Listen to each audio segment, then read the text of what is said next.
नमस्कार। आज अधिक आषाढ शुक्ल द्वादशी शके 1937 सादर करीत आहोत ठाणे वार्ता। ठळक घडामोडी। ठाणे रेल्वे स्थानकात लवकरच वाहनं उभी करण्यासाठी दुमजली वाहनतळ। भारतीय जनता पक्षाच्या पदाधिकाऱ्याच्या हत्येचा कट उधळला, 7 जणांना अटक। आणि दिवा रेल्वे स्थानकात जलद गाडी थांबवण्यासाठी येत्या बुधवारी पाहणी होणार। या आणि इतर घडामोडी विस्तृतपणे पण काही क्षणातच। ठाणे वार्ता पहा श्रीस्थानक वाहिनीवर। आता सकाळी 9:15 पासून रात्री 9:15 पर्यंत ठाणे वार्ता, ठाण्यातील पहिलं दृकश्राव्य माध्यम। श्रीस्थानक वाहिनी, ठाण्याची स्वतःची वाहिनी। ठाण्यातील घडामोडी, कार्यक्रम, वादविवाद, अगदी गाणी, नाटक याचा आनंद घर बसल्या पहा श्रीस्थानक वाहिनी। आपल्या ठाण्याचं हक्काचं व्यासपीठ श्रीस्थानक वाहिनी। ठाणे वार्ता आता संकेतस्थळावर देखील ठाणेवार्ता.com वर क्लिक करा आणि ठाण्याच्या घडामोडी जाणून घ्या। ठाण्यातील पहिलं ऑनलाईन माध्यम ठाणेवार्ता.com। नमस्कार मंडळी, दर रविवारी पाहायला विसरू नका। नमस्कार मंडळी, आपल्या प्रश्नांचं थेट उत्तर। ठाणे वार्ता पहा श्रीस्थानक वाहिनीवर। आता सकाळी 9:15 पासून रात्री 9:15 पर्यंत ठाणे वार्ता, ठाण्यातील पहिलं दृकश्राव्य माध्यम। भारतीय जनता पक्षाच्या पदाधिकाऱ्याच्या हत्येचा कट ठाणे गुन्हे अन्वेषण शाखेने उधळून लावला असून या प्रकरणी 7 जणांना अटक करण्यात आली आहे, अशी माहिती ठाण्याचे पोलीस आयुक्त परमवीर सिंग यांनी एका पत्रकार परिषदेत दिली।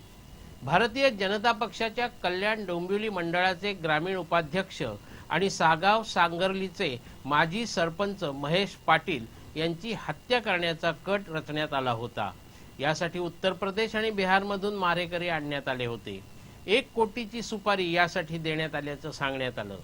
गुन्हे अन्वेषण शाखेला याची माहिती मिळताच वेगवेगळ्या ठिकाणाहून 7 जणांना अटक करण्यात आली।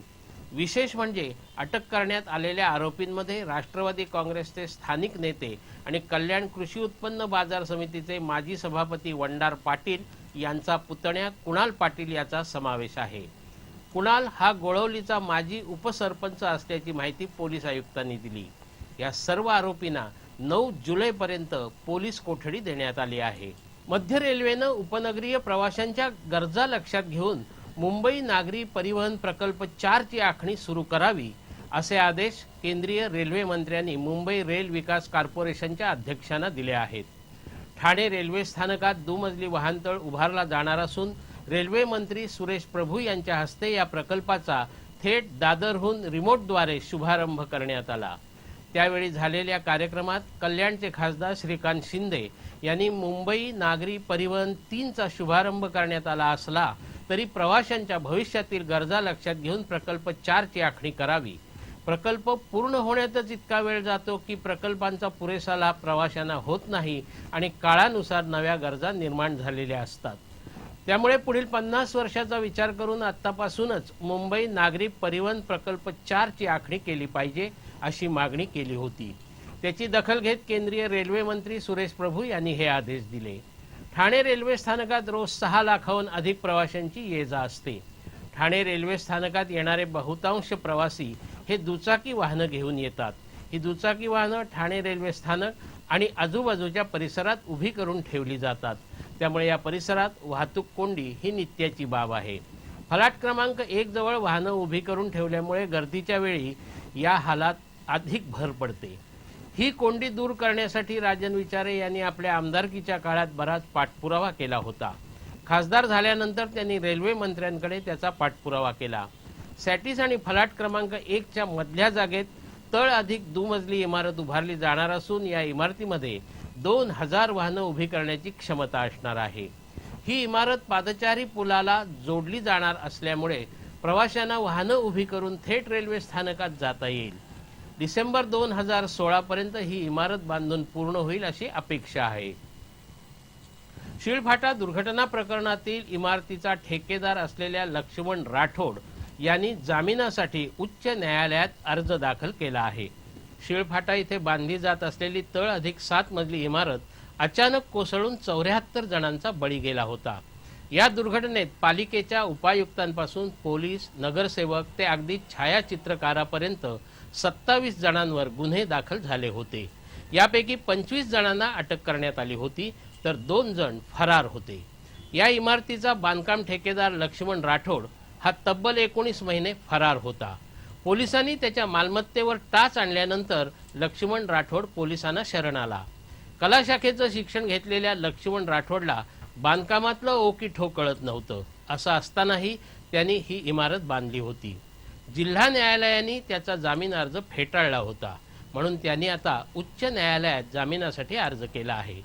या प्रकरणातील दिनेश प्रजापती आणि अरफान राऊत हे अद्यापही फरार आहेत. ठाणे वार्ता पहा श्रीस्थानक वाहिनीवर. आता सकाळी 9:15 पासून रात्री 9:15 पर्यंत ठाणे वार्ता, ठाण्यातील पहिलं दृकश्राव्य माध्यम. आपला परिसर स्वच्छ आणि सुंदर ठेवण्यासाठी ठाणे महापालिकेत सहकार्य करा. ओला सुका कचरा वेगवेगळा जमा करा आणि रोगराईपासून मुक्तता मिळवा. ठाणे वार्ता आता संकेतस्थळावर देखील ठाणेवार्ता.com वर क्लिक करा आणि ठाण्याच्या घडामोडी जाणून घ्या. ठाण्यातील पहिलं ऑनलाईन माध्यम ठाणेवार्ता.com. डॉक्टर आणि रुग्णांचं पिढ्यानपिढ्यांचं जिव्हाळ्याचं नातं म्हणजेच डॉक्टर बेडेकर हॉस्पिटल. आता अत्याधुनिक सोयी सुविधा आणि तंत्रज्ञान युक्त वंध्यत्व निवारण केंद्रात IVF आणि टेस्ट ट्यूब बेबीचीही सुविधा. Doctor Bedekar hospital, Maharshi Karvepath, Thane. 65 वर्षांची निरंतर सेवा. Jaipuri jewellery exhibition cum sale, 50% बचत. American diamond sets, mangalsutra, fancy bracelet, fancy earring top, radium आणि गोल्ड प्लेटेड बांगड्या आणि अन्य ज्वेलरी फक्त जयपुरी ज्वेलरी एक्झिबिशन मध्ये, अशोका बेसमेंट जवळ, गोखले रोड, नौपाडा, ठाणे पश्चिम. ठाणे वार्ता पहा श्रीस्थानक वाहिनीवर. आता सकाळी 9:15 पासून रात्री 9:15 पर्यंत ठाणे वार्ता, ठाण्यातील पहिलं दृकश्राव्य माध्यम. दिवा रेल्वे स्थानकात जलद गतीची गाडी थांबवण्यासाठी जागेवर जाऊन पाहणी करण्याचे आदेश रेल्वे मंत्री सुरेश प्रभू यांनी दिले असून येत्या बुधवारी दिवा आणि कल्याण रेल्वे स्थानकाची वरिष्ठ अधिकारी पाहणी करणार आहेत. दिवा रेल्वे स्थानकात जानेवारी महिन्यात उद्रेक झाल्यानंतर केंद्रीय रेल्वे मंत्री सुरेश प्रभू यांनी ठाण्यामध्ये बोलवलेल्या बैठकीत जलदगती गाडी दिवा रेल्वे स्थानकात थांबवण्याचं आश्वासन दिलं होतं. त्याचप्रमाणे रेल्वेवर कोणताही आर्थिक भार न पडणाऱ्या प्रकरणात, केवळ ना हरकतीची आवश्यकता असणाऱ्या प्रकरणात त्वरित ना हरकत देण्याचे आदेश त्यांनी दिले होते. मात्र त्यानंतर या प्रकरणात काहीच हालचाल न झाल्याने मुंबईत आलेल्या केंद्रीय रेल्वे मंत्र्यांची खासदार श्रीकांत शिंदे, राजन विचारे तसंच मुंबईतल्या खासदारांनी भेट घेतली होती. यावेळी श्रीकांत शिंदे यांनी रेल्वे मंत्र्यांच्या आश्वासनाची पूर्तता न झाल्याबद्दल खंत व्यक्त केली. त्यावेळी रेल्वे मंत्र्यांनी रेल्वेच्या वरिष्ठ अधिकाऱ्यांना राज्य शासन तसंच संबंधित महापालिकेच्या अधिकाऱ्यांना सोबत घेऊन जागेवर पाहणी करावी आणि या प्रकरणी असलेल्या अडीअडचणी दूर करण्याचे आदेश दिले. येत्या बुधवारी पालकमंत्री एकनाथ शिंदे यांच्या समवेत दिवा आणि कल्याण रेल्वे स्थानकात ही पाहणी केली जाणार आहे. या पाहणीनंतर जलदगती गाडीला दिव्यात थांबा आणि कल्याण डोंबिवली समांतर रस्त्याचा प्रश्न मार्गी लागेल अशी अपेक्षा आहे. ठाण्यातील अनिल सिंग या 24 वर्षीय युवकाचा खदानीत बुडून दुर्दैवी मृत्यू झाला. अनिल सिंग हा मर्चंट नेव्हीत काम करतो. दुबईहून 2 महिन्याच्या सुट्टीवर तो घरी आला होता. रविवारची सुट्टी साजरी करण्यासाठी म्हणून तो आपल्या कोलशेत येथील शाळकरी मित्र योगेश सिंग आणि जगदीश दास यांच्या समवेत टिकुजिनीवाडी जवळील खदानीत पोहण्यासाठी गेला होता. तिघांनीही मद्यप्राशन करून खदानीतील पाण्यात उड्या घेतल्या. जगदीश आणि योगेश हे तसे काठावर पोहत होते, पण अनिल खोल पाण्यात शिरला होता. बराच वेळ होऊनही अनिल बाहेर न आल्याने त्याचे मित्र घाबरले. त्यांनी आजूबाजूच्या परिसरातील नागरिकांना बोलावलं. आपत्ती व्यवस्थापन पथक, अग्निशमन दल, पोलीस यांनाही पाचारण करण्यात आलं. बराच वेळ शोध घेऊनही त्याचा मृतदेह काही सापडला नाही.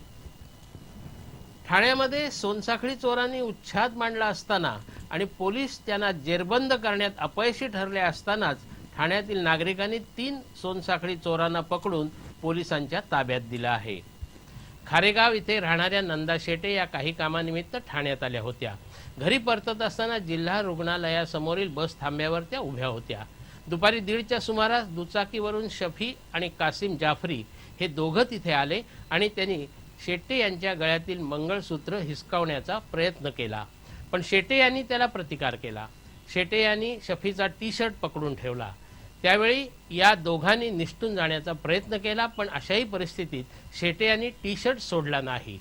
यामध्ये शेटे रस्त्यावर पडल्या आणि 25 फूट फरफटत गेल्या, त्यामुळे दुचाकी घसरली. नागरिकांनी शफीला चोप देत पोलिसांच्या स्वाधीन केलं. दुसऱ्या एका घटनेत वागळे इस्टेट येथील एक महिला धर्मवीर नगर इथून पायी जात असताना राजेश दुबारिया आणि कल्पेश परमार या दोघांनी त्यांच्या गळ्यातील स्त्रीधन पळवण्याचा प्रयत्न केला. पण हा प्रकार वेळीच लक्षात आल्यानं नागरिकांनी या दोघांना पकडून चोप दिला आणि नंतर पोलिसांच्या स्वाधीन केलं. काँग्रेसचे गटनेते संजय घाडीगावकर हे रुग्णालयातून घरी आल्यानंतर त्यांचं संरक्षण काढण्यात आलं आहे. 19 जूनला रात्री मित्रासमवेत चर्चा करत असताना 2 अज्ञात हल्लेखोरांनी घाडीगावकर आणि त्यांच्या मित्रावर जोरदार हल्ला केला होता. यामध्ये जबर जखमी झालेले घाडीगावकर हे रुग्णालयातून घरी परतले आहेत. एकीकडे हल्लेखोर मोकाट असताना दुसरीकडे मात्र पोलिसांनी घाडीगावकर यांचं संरक्षण काढून घेतलं आहे. 2 दिवसापूर्वीच काँग्रेसने घाडीगावकर यांच्यावरील हल्लेखोरांवर कारवाई न झाल्यास आंदोलन करण्याचा इशारा दिला होता. असं असतानाही पोलिसांनी संरक्षण काढल्याबद्दल आश्चर्य व्यक्त होत आहे.